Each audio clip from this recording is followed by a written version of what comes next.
picture the parent trap with a twist of captivity, and you're left with house arrest.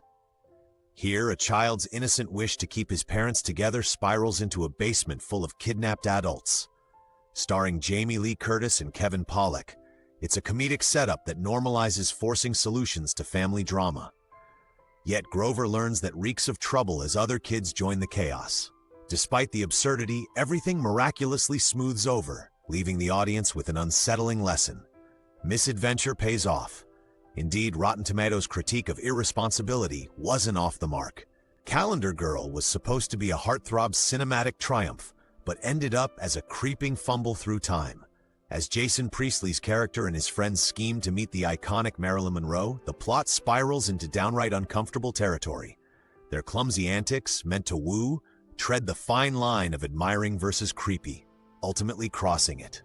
A cow on Monroe's lawn? A bizarre gesture superseding any charm intended. And the tale ends not on triumph but tragedy, highlighting the stark contrast between idolization and grim mortality. It remains a jarring mix where whimsy overshadows reason. Teaching Mrs. Tingle unfolds with intriguing promise but falters under serious tones. Starring Katie Holmes, the narrative begins with a clash over academic integrity, but finds itself tied in a cat and mouse with Helen Mirren's menacing teacher. Originally titled Killing Mrs. Tingle, the film's essence was greatly altered post-Columbine, diluting its dark comedy into something less impactful. The intended suspense of a horror laced with snark becomes a shadow of its potential, leaving behind a watered-down thriller in the wake of societal sensitivities. Welcome to Dangerous Minds, where cultural critique meets box office success. Michelle Pfeiffer strides into an urban classroom, shaking up the status quo with poetic prowess and a Navy SEAL's resolve. But hindsight casts this tale as a notable white savior narrative. Laden with 90s optimism, it leverages hip-hop and rap anthems to prop up its triumphs.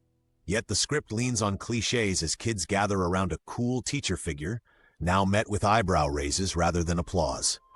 Only the unforgettable soundtrack stands the test of time. Ace Ventura, a cinematic cocktail of slapstick antics and detective quirks, served up by Jim Carrey at his Jim Carreyest best.